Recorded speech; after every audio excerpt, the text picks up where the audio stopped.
राधे राधे। मैं पूजा सिंह आप सभी का धर्म शक्ति चैनल पर स्वागत करती हूँ।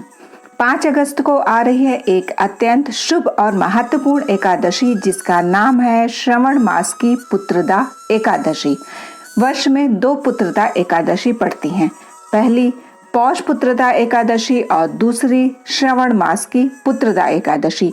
इसे पवित्रोपना एकादशी भी कहा जाता है। यह वही तिथि है जो संतान सुख की प्राप्ति और मनोकामनाओं की पूर्ति के लिए विशेष रूप से महत्वपूर्ण मानी जाती है। तो आज के इस वीडियो में हम विस्तार से जानेंगे कि इस बार पुत्रदा एकादशी किस दिन पड़ रही है, इसके विशेष मुहूर्त कौन कौन से हैं, पारण का समय क्या रहेगा और यदि अगले दिन भी उपवास हो तो एकादशी का पारण कैसे किया जाए। इन सभी विषयों पर गहराई से चर्चा करेंगे, तो कृपया अंत तक हमारे साथ बने रहिएगा। एकादशी तिथि आरंभ होगी 4 अगस्त को दोपहर के 11:41 से और समाप्त होगी 5 अगस्त को दोपहर के 1:12 पर।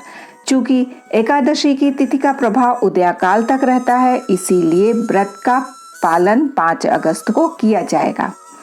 इस दिन दोपहर तक एकादशी तिथि रहेगी और उसके बाद द्वादशी तिथि आरंभ हो जाएगी।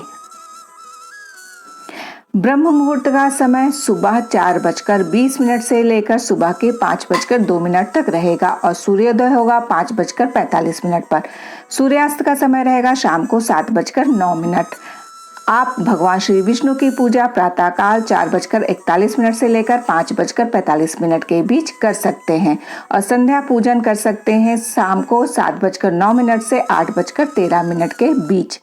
इस दिन एक विशेष रवि योग बन रहा है जो सुबह 5:45 से दोपहर के 11:23 तक रहेगा।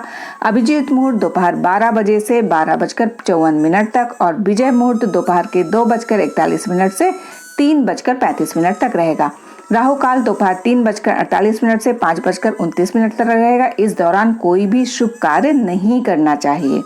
पारण का समय रहेगा अगले दिन यानी 6 अगस्त बुधवार को प्रातः 5:47 से लेकर 8:26 के बीच में।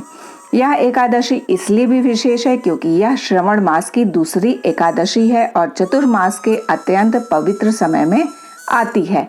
इस काल में किया गया जप तप दान और सेवा साधारण समय से कई गुना अधिक फलदायक होता है।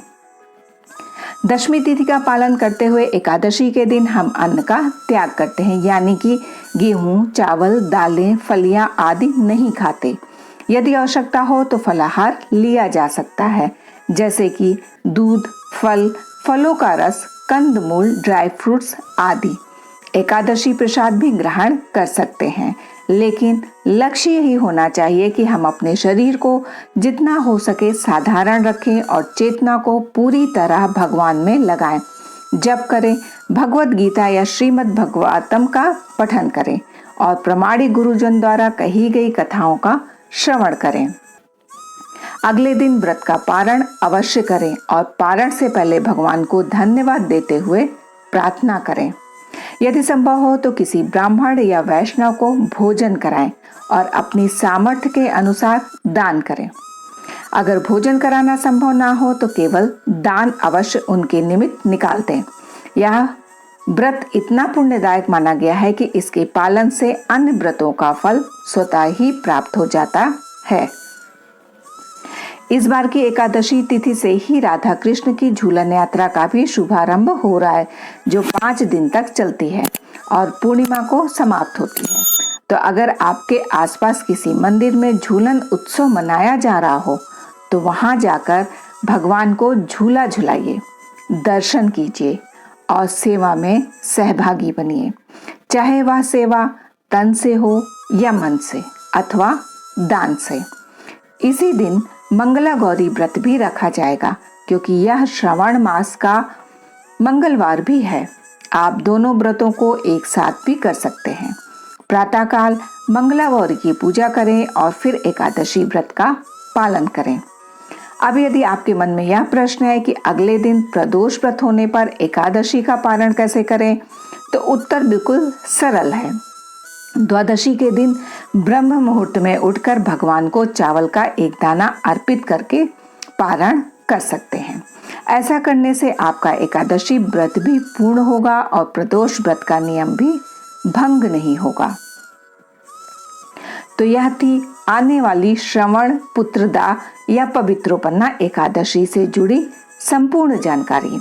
यदि यह जानकारी उपयोगी लगी हो तो कृपया हमारे चैनल को अवश्य सब्सक्राइब करें और इसी एकादशी की पौराणिक कथा के साथ हम आपके से फिर मिलेंगे। तब तक के लिए राधे राधे।